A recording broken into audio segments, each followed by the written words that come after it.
If I do win a second term as president, let me just say something to all my conspiracy-oriented friends on the right who think I'm planning to unleash some secret agenda. You're absolutely right. So allow me to close with a quick preview of the secret agenda you can expect in a second Obama administration. In my first term, I sang Al Green. In my second term, I'm going with Young Jeezy. Michelle said, yeah. I sing that to her sometime.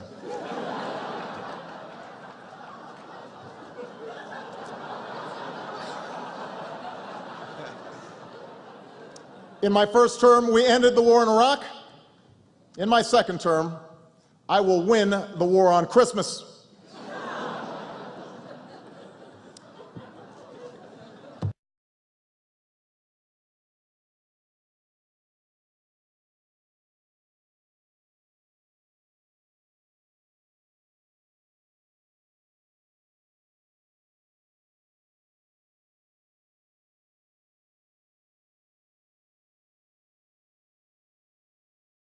Assalamu alaikum. Many other Americans have Muslims in their families or have lived in a Muslim-majority country. I know because I am one of them. But my father came from a Kenyan family that includes generations of Muslims.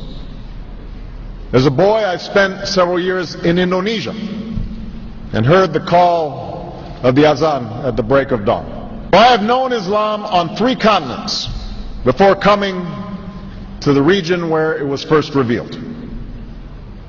That experience guides my conviction. You're absolutely right that John McCain has not talked about my Muslim faith.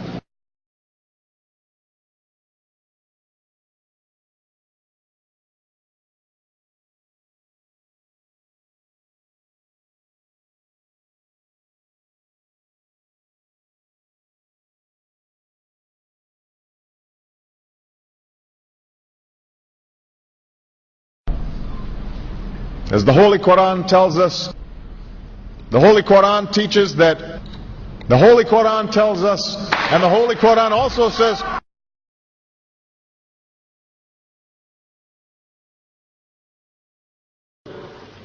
we will convey our deep appreciation for the Islamic faith, which has done so much over the centuries to shape the world. I would like to speak directly to the people and leaders of the Islamic Republic of Iran. Their great and celebrated culture. Over many centuries, your art, your music, literature, and innovation have made the world a better and more beautiful place. We know that you are a great civilization, and your accomplishments have earned the respect of the United States and the world. I also know civilization's debt to Islam.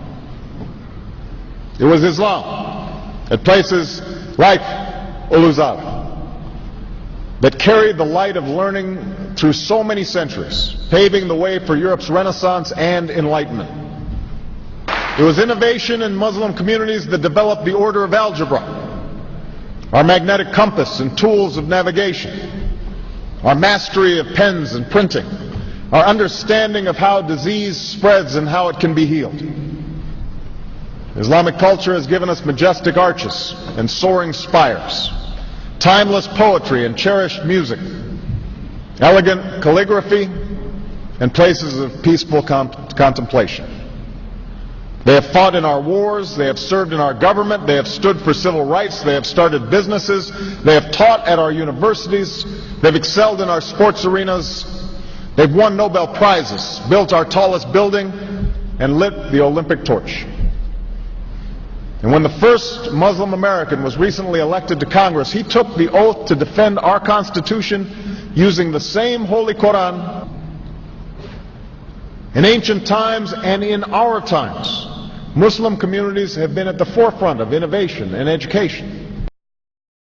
Is that if you actually took the number of Muslims Americans, we'd be one of the largest Muslim countries in the world. Let there be no doubt, Islam is a part of America.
Presidential candidate Barack Obama is trying to change political fashion. He gave a speech in Iowa City today, and he wasn't wearing an American flag pin. Those pins have become synonymous with politicians since 9/11. Obama says he doesn't like how the pin has come to represent patriotism in America.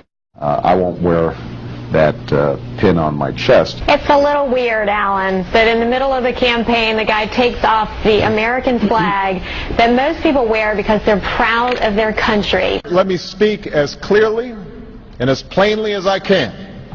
America is not and never will be at war with Islam.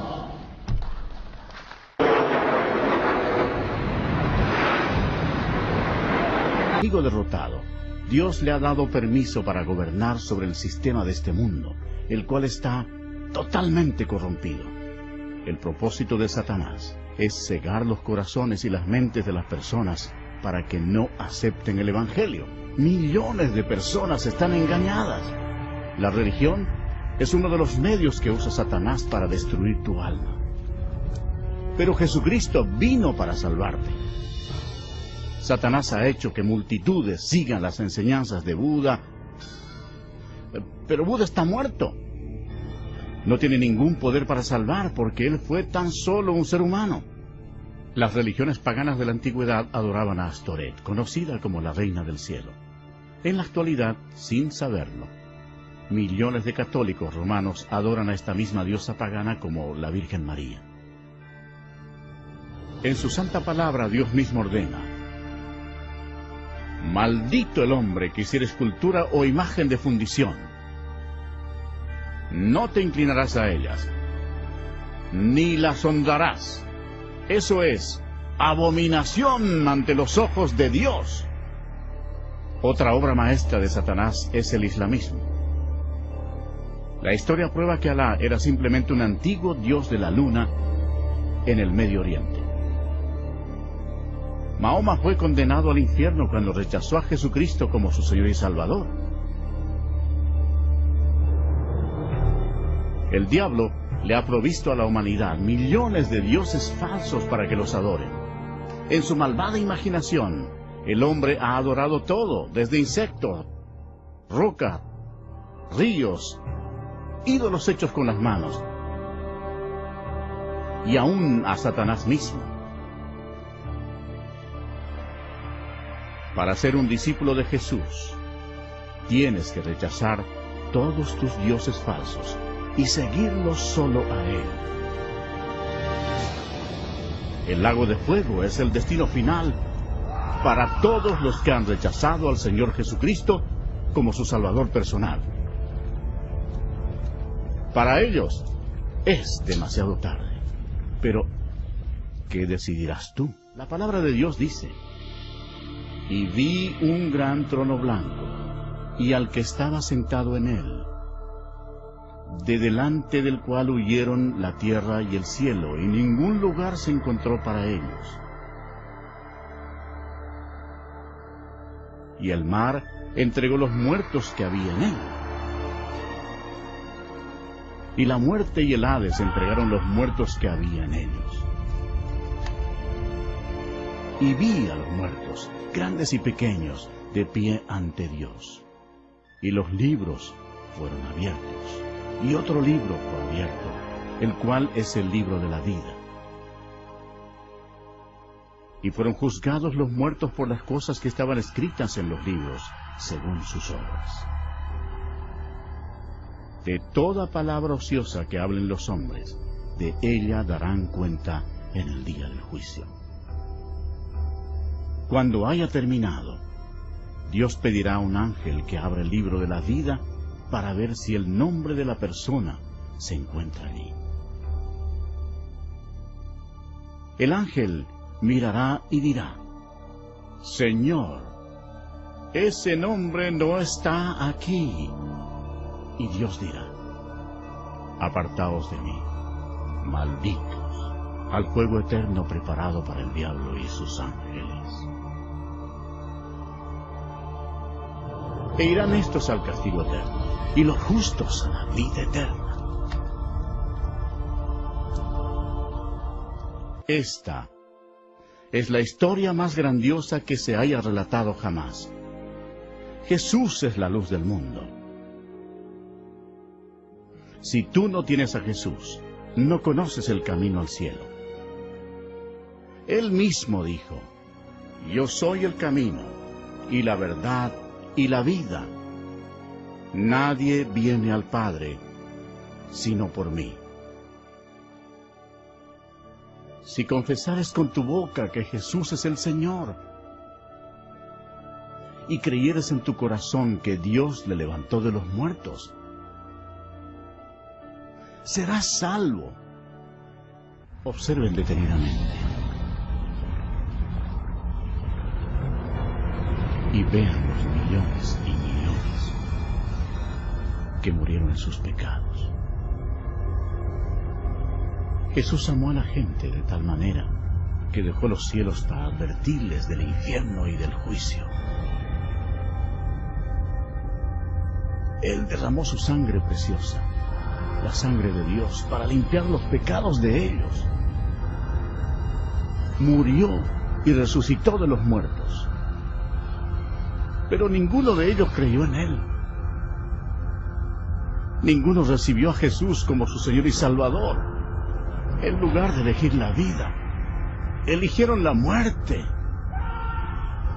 Por tanto, Jesús, como Dios Todopoderoso y Juez último, tenía que enviarlos allí, a su segunda muerte, en el nombre de Dios, antes que sea demasiado tarde, antes de morir.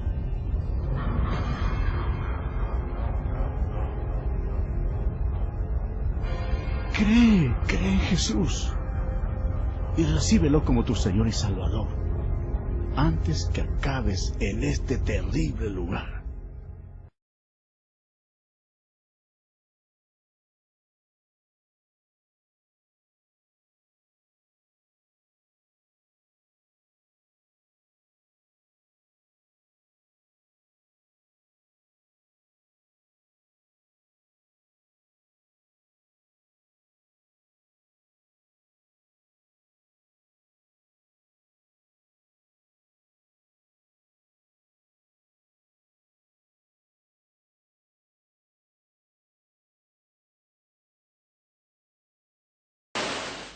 Y claro que eso debería recordarles un importante versículo para ustedes. Primero, Juan 2:22. ¿Quién es el mentiroso sino el que niega que Jesús es el Cristo? Que Dios se hizo hombre. Este es anticristo, el que niega al Padre y al Hijo. Cuando leí esto siendo musulmán, pensé que algo andaba muy mal.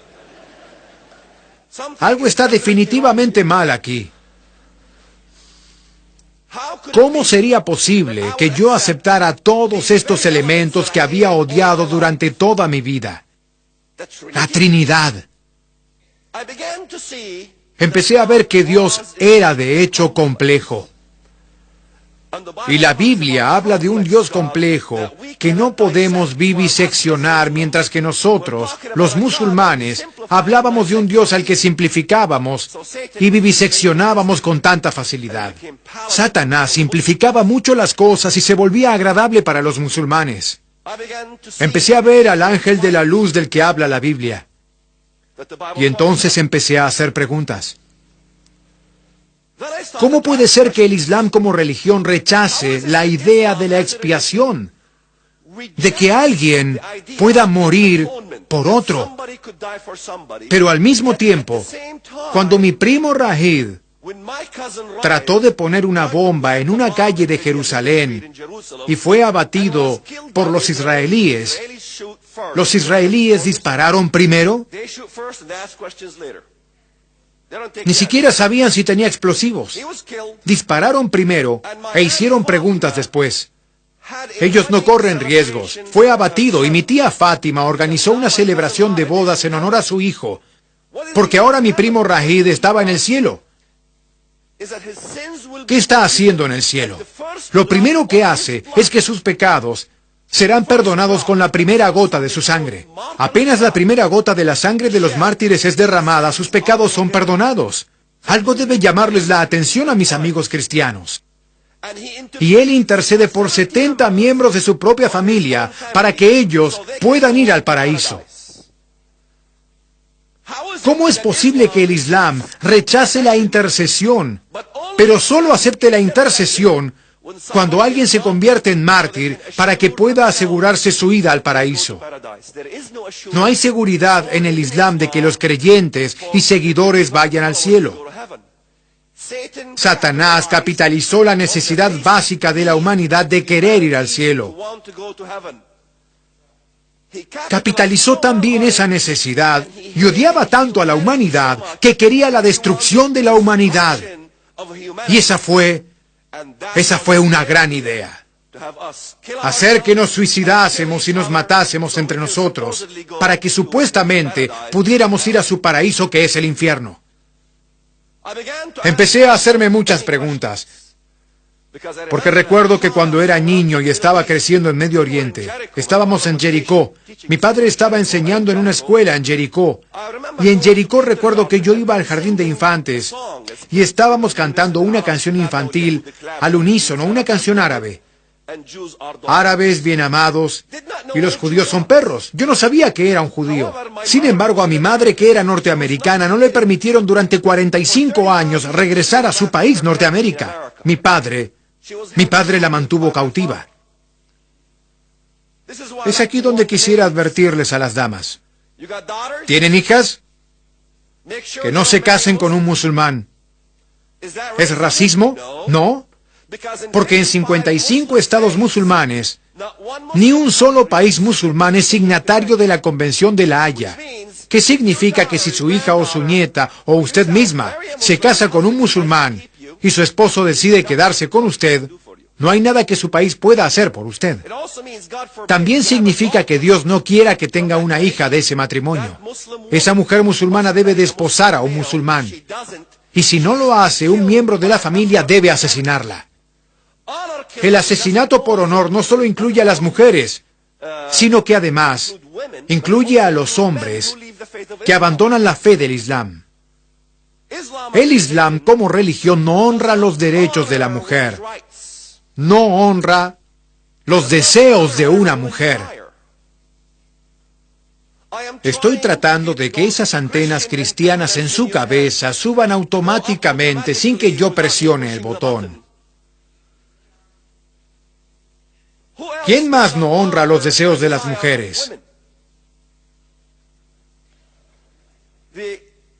El anticristo también trata de cambiar los tiempos y las leyes. Creo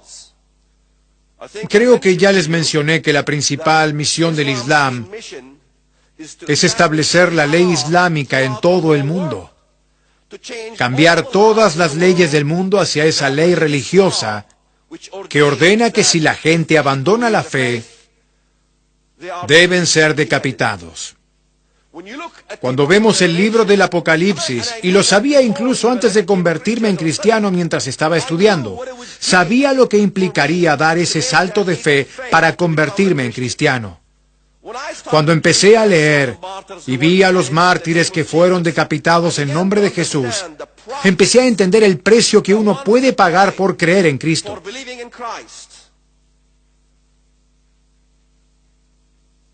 ¿Ustedes creen que las palabras en el libro del Apocalipsis, que Dios estaba bromeando?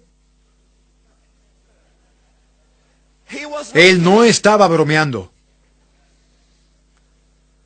Empecé a hacerme muchas preguntas.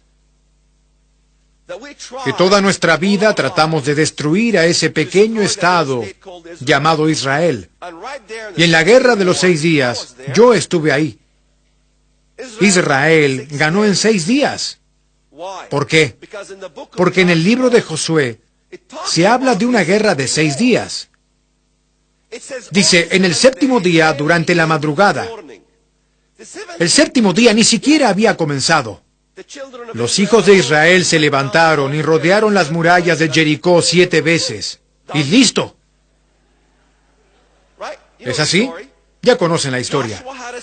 Josué tuvo una guerra de 6 días y ahí estaba yo, viviendo otra guerra llamada la Guerra de los 6 días, que se estaba desarrollando frente a nuestros ojos. Abrimos la puerta al cabo de los 6 días, en el 7º día, durante las primeras horas de la mañana, y vimos los tanques israelíes entrando en Jericó, y yo, hora de preguntas y respuestas. Papá, esa bandera que está en los tanques no es la bandera que saludo todo el tiempo. Es una estrella azul. ¿Qué es eso? Perdimos la guerra. ¿Cómo es posible? Todos estábamos marchando. Todo el mundo estaba marchando en Medio Oriente. Vamos a destruir a los judíos. Es ridículo, Goliat va a matar a David. Pero quedamos boquiabiertos. David mató a Goliat. No habría sido un milagro si Goliat mataba a David. Pero Dios ordenó que el muchacho matase al gigante. ¿Por qué? Porque de no ser así, ¿cuál sería el milagro? Empecé a entender que toda mi vida, mientras iba creciendo, viví esta experiencia que incluso Moisés habría deseado presenciar. Todos ustedes recuerdan aquellos días. Casi todos ustedes han vivido los tiempos en que Dios sacó a los hijos de Israel, no solo de Egipto, sino también de las tierras del norte y de todos los países hacia donde los ha llevado. Dios está trayendo judíos desde 100 países distintos de regreso a la tierra de Israel, y el mundo niega lo que está ocurriendo. Incluso Moisés estaría bailando de alegría, porque a él le costó mucho sacarlos de un solo país, Egipto.